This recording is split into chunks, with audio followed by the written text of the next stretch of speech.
The Ramchal alav Shalom says, so we were saying there's things that take away from your watchfulness, from your fervor to do the right thing. We said number one is being super busy and having no time for self-reflection. Now number two we said was chok ve'alason.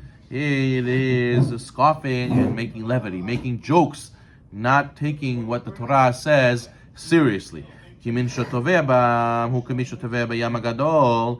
who is immersed in making jokes and saying, Yalla, no, come on, you're really going to go to Gehenom because you didn't do this little halacha, exactly how it is, all the details.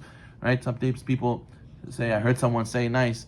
He says, I used to think Judaism is there's an angry man in the heaven screaming at me, why am I not doing these little special details in halacha? And a person could fall into that, and therefore he gets turned off, and he starts making jokes, and starts not taking halacha seriously. And we have to realize that Hashem is giving us the recipe for it to give us olam haba and to give us spirituality, and that's why if you don't send the wire with the correct numbers, it's not going to go through. If you're one number off on the phone number, the Zell's going to go to somebody else. So therefore, the person has to know the same thing with the mitzvot. And you can't make a joke about it, but if you do, you should know you're going to become like someone drowning in the ocean. Making jokes and making a schok from the mitzvot, harehu kishikor, oshoteh. He's like a drunk person. He's like a foolish person. Anything you tell him, it's not going to speak to him. He's going to make a joke out of it. So therefore, you could become Chas Shalom, lost, and to the point where Chazal tells us, Masechet Sanhedrin, Litzanim, and Lehem Chelek Olam Haba. Person who's a scoffer, makes jokes from Torah mitzvot, he loses the Olam Haba because it's for sure he's not going to take anything seriously. He's going to go and fall completely. Therefore, a person has to be careful not to fall into your selfish impulses. A person who makes a joke, why does he make a joke? Instead of saying, oh, you're right, I have to do something, I'd rather make you pasul. I'd rather say what you're saying is not true, it's not serious, and therefore I'm not obligated. Therefore, I don't have to obligate myself. It's like how a lot of avodah zarah. How did a lot of avodah zarah come to be? I don't want to say I don't believe in no God, but I don't want to believe in that God. I'll believe in this God, right? I created the stick, but I bow down to him, right? And they made all these religions and offshoot, and they changed everything according to what's good for them, So what's convenient. That way, I don't feel bad. I'm not saying I'm a heretic. I know there is a God. Okay, but I serve God this way. And it says a lot of people say, "Ish be'emunato yihya," right? Each man according to his emunah he lives. But the pasuk doesn't say that. Pasuk says Sadiq. It says you have to be Sadiq, you have to be righteous what the Torah says. And he says the person has to be careful when you do get into this concept of scoffing about mitzvot. It's like a shield rubbed with oil. When the arrow tries to penetrate the shield, it just flies off.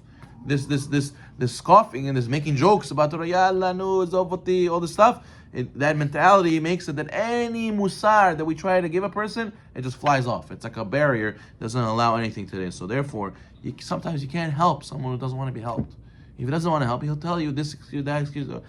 For the people, like we said many times, the people that want answers, there's a lot of answers. People want questions, there's a lot of questions.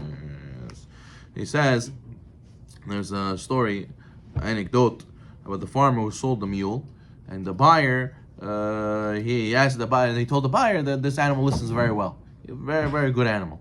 So he goes, and the buyer goes to the animal, and he says, Yalla, no, stop, let's go. So the mule doesn't move, it doesn't go. So he said to him, what is this, false sale? You told me he listens. He says, yeah, 1 second, but you have to know how to say. So he takes out a piece of wood and smacks the mule on the head. And Yalla, and he tells him go. So then he starts going. He says, some people, it's like that. Some people, you tell them, Yalla, let's go. Then Hashem says, oh, okay, I need to speak your language. Bah! He goes, smack him in the head, and he starts going. No, that's sad, Rabbi, what you say, but that's true. Because, let's say people are not religious, but when they get sick, then they become more religious. B'ezrat Hashem, there's 2 ways to learn. The easy way, the hard way. B'ezrat Hashem, everyone learns the hard way. Pa'charoshim, they should listen the easy way. And he says the last thing is the mafsida shlishi hu chevra. The last thing that can make you lose your seriousness for Hashem, your fervor to do the right thing, is the wrong crowd, wrong friends, bad friends. The people that are, when a lot of people they become religious, they hold on to their same friends from when they weren't religious. And then the guy goes and he's in high school and he goes and everybody's smoking weed around him. Oh, that's no, I don't do that. I don't do that. Yeah, it's okay, Rabbi. They're my cool friends, but I don't do the stuff they do, and it gets to you, and it'll lower and lower and lower. And you see, he's normal. He goes to work and he gets good grades, and he still does stuff on the side. It's not a contradiction. It's okay, and it starts breaking your barrier down slowly. You go and you hang around business people who don't have yirat shamayim.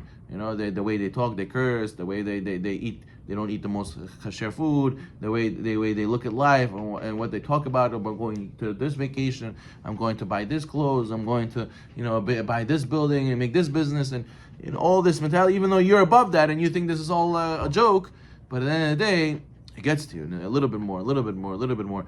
That's why you do kiruv. A person has to be very careful that you should do kiruv, bring them closer to Hashem, and not your friends should do richuk. And after that, your friends should bring you farther from Hashem. So a person has to be careful. And he says, that's what King David said, right? That even though King David wrote the holy book of Tehillim, how do you start the whole book? First pasuk, Asher Aish, Asher lo alach, v'atzat reshayim, v'lo yashav, moshav lesim. The first thing, number one, says King David, praises the man who didn't follow the advice of the Reshayim and didn't sit amongst the people who are scoffers, the people who make jokes about Torah and say Yalanu. So therefore he says that's the first step. I could be David HaMelech, and if I'm sitting with these people, it'll break me. It'll break me.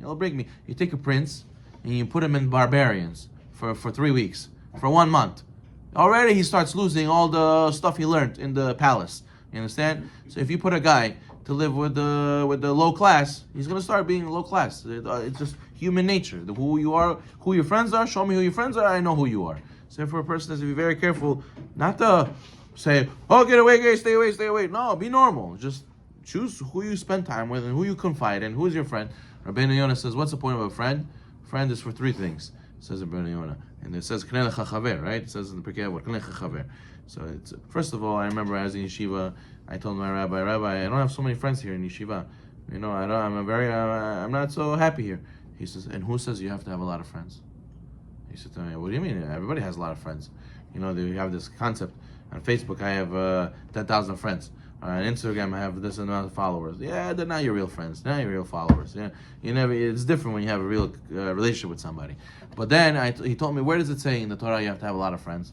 He says, where does it say friends in the Torah? Look Pirkei Avot. What does it say? Knei lecha chaver. It says knei lecha chevra. It says you have to have a chevra. You have to have a whole entourage of people. Knei lecha chaver. Even one is good enough. And what's the point of this one friend? It's to speak about your problems with. Already when you share your suffering with somebody, it's already like half he took away from you. Then he gives you advice, right? Hopefully he has Torah advice. He'll share with you. And for say divrei Torah. To say divrei Torah, to go and speak words of Torah together, to speak about Hashem's greatness together. You need to share it with somebody. So therefore, that's what a friend is for. If a friend is there to make you jealous and to put you down and to call you a this, call you a that, and he never is there to help you. He's never there to pick you up. He's never there to grow with you spiritually. So what is his friend for? Some friends, they're not friends. Some friends, they're like on the computer, user 1, user 2. They're just here to use you, to get something from you. They like you and they know that you have a lot to offer, so they use you. A person has to be careful to have a real friend. Real friend means he's there for you to help you physically and spiritually. Insinuating that you can actually buy him if you have to? Yeah. If a person is a person who's great and you think that he'll be a good friend for you to have, so you should go out of your way and do tahbulot, do plans to acquire him as a friend, and even if it means spending money on the way. Yeah. Baruch Adonai Olam, amen.